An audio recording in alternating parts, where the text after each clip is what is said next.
Hello friends, कैसे हैं आप लोग। आशा करता हूं कि आप सभी लोग ठीक होंगे और अपने अपने मंजिल को पाने के लिए जी तोड़ मेहनत कर रहे होंगे। आज हम जिस टॉपिक पे बात करेंगे, विज्ञान का वह टॉपिक है फोटोसिंथेसिस, यानी प्रकाश संश्लेषण। शायद ही कोई एग्जाम होता होगा जिसमें इस टॉपिक से प्रश्न नहीं आता हो। तो आइए हम जानते हैं कि यह क्या है और कैसे संपन्न होता है। सबसे पहले जानेंगे कि प्रकाश संश्लेषण है क्या। परिभाषा के साथ इसकी शुरुआत करते हैं, जो हम 7वीं कक्षा से लेके और 12वीं तक, जब तक हम विज्ञान पढ़ते हैं, इसका परिभाषा हर क्लास में हमें बताया जाता है थोड़े विस्तार के साथ। हम लोग पढ़े हैं प्रकाश संश्लेषण वह रासायनिक अभिक्रिया है जिसमें हरे पेड़ पौधे अपने पत्तों में क्लोरोफिल और सूर्य की प्रकाश की उपस्थिति में वायुमंडल से कार्बन डाइऑक्साइड और भूमि से जल लेकर ग्लूकोज और ऑक्सीजन तथा जल का निर्माण करता है।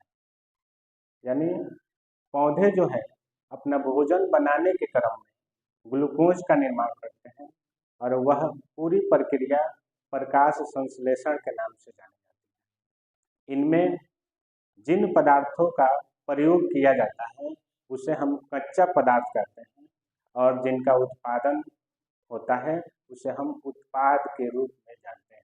तो जानते हैं इसे रासायनिक सूत्र द्वारा कैसे समझाया जाता है। तो है 6CO2 अर्थात carbon dioxide plus 12H2O। CO2 मतलब यहाँ हो जाएगा कार्बन डाइऑक्साइड H2O अर्थात जल, क्लोरोफिल के उपस्थिति में और सूर्य के प्रकाश की उपस्थिति में।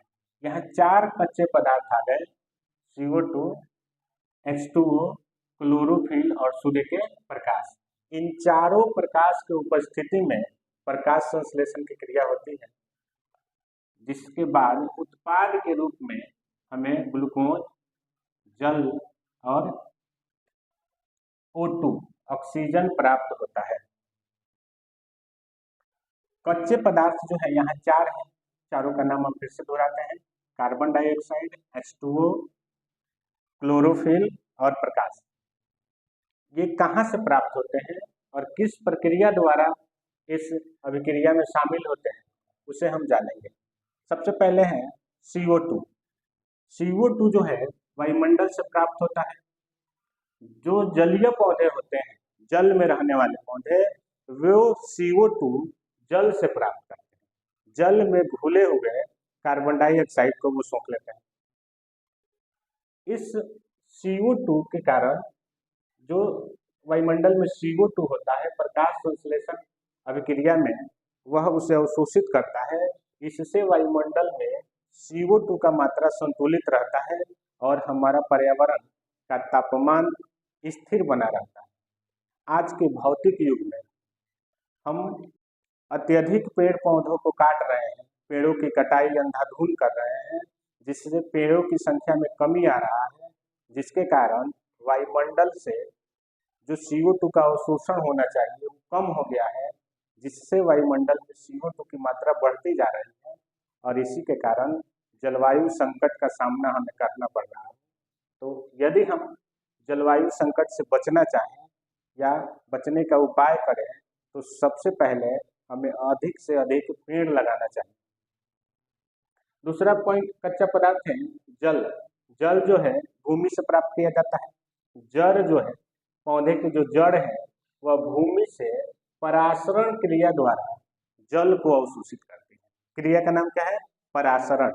कई बार प्रश्न पूछा जाएगा कि प्रकाश संश्लेषण अभिक्रिया में जड़ जो है भूमि से जल को किस प्रक्रिया द्वारा अवशोषित करता है? तो हमारा आंसर होगा परासरण क्रिया द्वारा अवशोषित करता है।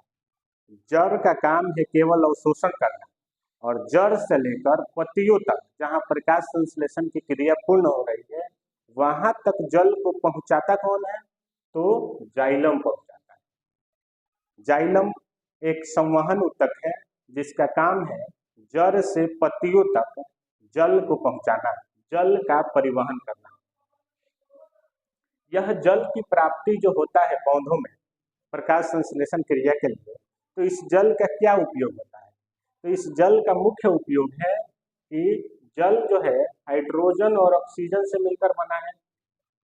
प्रकाश की उपस्थिति में क्लोरोफिल के अंदर यह टूट जाता है और इससे हाइड्रोजन और ऑक्सीजन अलग अलग हो जाता है। हाइड्रोजन की जरूरत होती है पौधों को, यही हाइड्रोजन कार्बन डाइऑक्साइड से मिलकर और ग्लूकोज का निर्माण करता है। इस तरह जल का जो प्रकाश संश्लेषण क्रिया में उपयोग है वह हाइड्रोजन प्राप्ति के लिए है। कई बार प्रश्न पूछा जाए कि पौधों में ग्लूकोज के निर्माण के क्रम में CO2 में हाइड्रोजन कहाँ से आता है? तो हमारा जवाब होगा जल से आता है। या कई बार ये भी प्रश्न आ सकता है कि प्रकाश संश्लेषण अभिक्रिया के बाद O2 बाई प्रोडक्ट के रूप में बाहर निकलता है, तो O2 मतलब ऑक्सीजन कहाँ से निकलता है? तो हम बताएंगे जल से निकलता है। जल टूटता है तो हाइड्रोजन और ऑक्सीजन अलग हो जाता है, हाइड्रोजन कार्बन डाइऑक्साइड से मिलकर ग्लूकोज बन जाता है और ऑक्सीजन बाहर चला जाता है। क्लोरोफिल जो है हरे पत्तों में पाया जाता है, पौधे के हरे भागों में क्लोरोफिल पाया जाता है और इस क्लोरोफिल की उपस्थिति में प्रकाश संश्लेषण क्रिया संभव होती है। नील हरित शैवाल आदि का पूरा भाग ही हरा होता है, यानी नील हरित शैवाल में जो पौधा है नील हरित शैवाल, उसके सभी भागों में प्रकाश संश्लेषण की क्रिया होती है, लेकिन बड़े बड़े पौधों के केवल पत्ते हरे होते हैं, इसलिए उसमें केवल पत्तों में ही प्रकाश संश्लेषण की क्रिया होती है। क्लोरोफिल पत्तियों में पाया जाता है जो, और इसी पत्तियों का रंग हरा रंग जो है वो क्लोरोफिल के कारण होता है। क्लोरोफिल जो है उसके अंदर उसकी संरचना में कुछ महत्वपूर्ण पार्ट है ग्रेना और स्ट्रोमा। आगे चलकर हम जानेंगे कि क्या है, अभी फिलहाल समझते हैं कि क्लोरोफिल के अंदर जब उसकी संरचना का गहन अध्ययन किया जाता है तो उसमें ग्रेना और स्ट्रोमा नाम के अंगक पाए जाते हैं क्लोरोफिल के अंदर, और इसी के अंदर प्रकाश संश्लेषण की क्रिया पूर्ण होती है। अगला है प्रकाश। प्रकाश संश्लेषण क्रिया के लिए प्रकाश जो है वह सूर्य से प्राप्त होता है, और हम जानते हैं कि सूर्य से अपरिमित रूप से अनेक प्रकाश निकल रहा है, जिसमें जो प्रकाश दिखता है हमें उसे हम दृश्य प्रकाश कहते हैं, और उसे हम एक सूत्र वैबग्योर के नाम से जानते हैं। वैबग्योर मतलब सूर्य के सातों रंग है, जिसको हिंदी में हम लोग बैजा नीहा पिनाला या बैनी आह पिनाला के नाम से भी जानते हैं। इसका मतलब है orange, red, orange, yellow, green, blue, Indigo और वायलेट। इन सातों के सातों रंग प्रकाश संश्लेषण क्रिया में शामिल नहीं होता है। इसमें से तीन ही रंग मुख्य रूप से शामिल होता है, उसका नाम है रेड, ब्लू और वायलेट, यानी बैगनी, नीला और लाल। इसको हम लिख भी सकते हैं कि प्रकाश संश्लेषण अभिक्रिया में सूर्य के प्रकाश के कौन से रंग भाग लेते हैं, तो हम लिख सकते हैं बैगनी, नीला और लाल। तो प्रकाश संश्लेषण की क्रिया सबसे अधिक किस प्रकाश की रंग में होगा, तो हमारा जवाब होगा लाल। सबसे अधिक प्रकाश संश्लेषण की क्रिया किस प्रकाश के रंग में संपन्न होगा, तो लाल में, उससे कम होगा नीला में, और सबसे कम या नहीं के बराबर हो सकता है बैगनी में। पौधे सूर्य के प्रकाश को भोजन के रूप में स्थिर करते हैं, यानी सूर्य का जो प्रकाश है वो केवल जल को तोड़ना ही नहीं है, बल्कि सूर्य से जो ऊर्जा पौधे प्राप्त करते हैं उसे भोजन के रूप में इकट्ठा भी करते हैं, उसे भोजन के रूप में इकट्ठा करते हैं। आइए अगला टॉपिक हम पढ़ते हैं कि जो प्रकाश संश्लेषण की क्रिया है वो कई अवस्थाओं में संपन्न होती है, यानी कई चरणों में संपन्न होती है। तो इसकी जो अवस्थाएं हैं, दो अवस्था है, एक का नाम है प्रकाश रासायनिक क्रिया, फोटोकेमिकल रिएक्शन, और दूसरा का नाम है प्रकाशहीन रासायनिक अभिक्रिया। समझते हैं यह दोनों क्या है। तो प्रकाश रासायनिक क्रिया प्रकाश संश्लेषण की वह अवस्था है जिसमें सूर्य की प्रकाश की जरूरत पड़ती है। और यह अवस्था जो है ग्रेना में, अभी हम लोग पढ़े कि क्लोरोफिल के अंदर दो भाग हैं, एक ग्रेना है और एक स्ट्रोमा है। तो ग्रेना में प्रकाश रासायनिक क्रिया संपन्न होती है और इस क्रिया के लिए ऊर्जा की जरूरत होती है और वह ऊर्जा हमें सूर्य से प्राप्त होता है। कहाँ से प्राप्त हो रहा है? सूर्य से प्राप्त हो रहा है। इसलिए इस अवस्था का नाम प्रकाश रासायनिक क्रिया रखा गया है। इस अभिक्रिया में या इस अवस्था में जल का अपघटन हो रहा है। क्या हो रहा है? जल का अपघटन। अपघटन जो है वह अपचयन अभिक्रिया के रूप में हो रहा है। अपचयन अभिक्रिया उसे कहा जाता है जिसमें अपचयन अभिक्रिया उसे कहा जाता है जिसमें से ऑक्सीजन संयोग करे या हाइड्रोजन बाहर हो जाए। अपचयन अभिक्रिया वह रासायनिक अभिक्रिया है जिसमें से हाइड्रोजन बाहर हो जाए। तो यहाँ हम देख रहे हैं कि जल टूट रहा है। जल का फॉर्मूला होता है H2O और इस H2O में से हाइड्रोजन बाहर चला गया। हाइड्रोजन क्या हो रहा है? बाहर निकल रहा है और इस हाइड्रोजन के बाहर निकलने के कारण हम इसे अपचयन अभिक्रिया कह रहे हैं। तो यहाँ किसका अपचयन हो रहा है? तो यहाँ जल का अपचयन हो रहा है।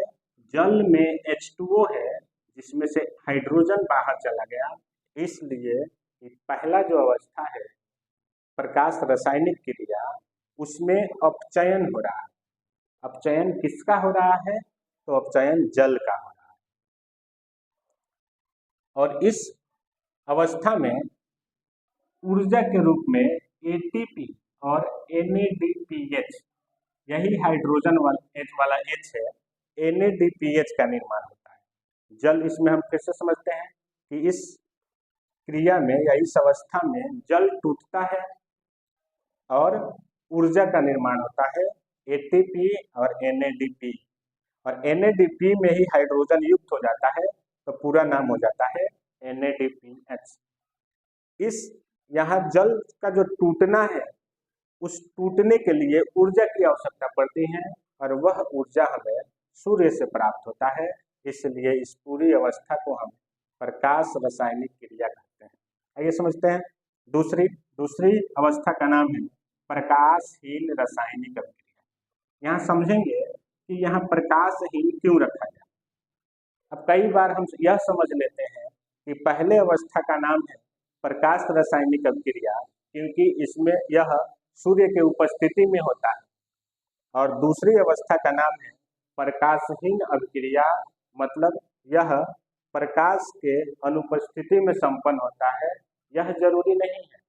यहाँ प्रकाशहीन का तात्पर्य है कि इस अभिक्रिया के लिए प्रकाश हो या प्रकाश नहीं हो, दोनों स्थिति में यह प्रक्रिया संपन्न होगा। इसमें प्रकाश का कोई महत्व नहीं है, इसलिए इसका नाम प्रकाश रासायनिक अभिक्रिया रखा गया है। बल्कि इसलिए नहीं कि यह प्रकाश नहीं होने पर ही संभव होगा, यह दोनों स्थिति में संभव हो सकता है, प्रकाश के होने पर भी और प्रकाश के न होने पर भी। लेकिन इसके लिए प्रकाश जरूरी नहीं है, इसलिए इसे प्रकाशहीन रासायनिक अभिक्रिया कहा जाता है। अब इस अभिक्रिया, यह जो अभिक्रिया है वो क्लोरोफिल के अंदर स्ट्रोमा होता है, तो स्ट्रोमा के अंदर होती है। अब पहली वाली अभिक्रिया ग्रेना के अंदर होती थी, दूसरी अभिक्रिया स्ट्रोमा के अंदर होती है। और इसके लिए ऊर्जा कहाँ से प्राप्त होता है? इसके लिए ऊर्जा की प्राप्ति पहली अभिक्रिया में जो ATP और NADPH जमा हुआ है उसी ऊर्जा का प्रयोग इस दूसरी वाली अभिक्रिया में हो जाता है। इसीलिए हमें सूरज की रोशनी की जरूरत नहीं पड़ती है। अब चूंकि इसके लिए सूरज की रोशनी की जरूरत नहीं है, इसीलिए इसे अप्रकाशित अभिक्रिया कहा जाता है। इस क्रिया को या इस अवस्था को केल्विन बेंसल चक्र भी कहते हैं। क्यों कहते हैं? क्योंकि केल्विन और बेंसल ने इस अभिक्रिया के बारे में पता लगाया था, तो उन्हीं के नाम पर इसे केल्विन बेंसल चक्र के रूप में जाना जाता है। इस अवस्था में क्या होता है? तो इस अवस्था में जो कार्बन डाइऑक्साइड है वह पुराने वाले पहले चरण में जो ऊर्जा जमा हुआ था उसके साथ मिलकर ग्लूकोज का निर्माण करता है, ग्लूकोज का निर्माण करता है। और पूरी अभिक्रिया मिलाकर जो अभिक्रिया है, जो हमारा रासायनिक अभिक्रिया होता है, उसे हम पहले समझ चुके हैं कि कार्बन डाइऑक्साइड और जल, क्लोरोफिल और सूर्य के प्रकाश की उपस्थिति में ग्लूकोज, जल और ऑक्सीजन का निर्माण करते हैं। तो इस तरह हम प्रकाश संश्लेषण अभिक्रिया पूरी तरह से समझें। आशा करते हैं कि आपको अच्छे से समझ में आया हो। अगर आप नहीं समझ पा रहे हैं तो दोबारा से देखें और फिर से समझें। उसके बाद भी समझ में ना आए तो कमेंट में लिखें, हम दोबारा प्रयास करेंगे इसे समझाने के लिए। अंत तक वीडियो देखने के लिए धन्यवाद। अगर आपको हमारे वीडियो पसंद आ रही हो तो इसे सब्सक्राइब, लाइक, शेयर, कमेंट करें।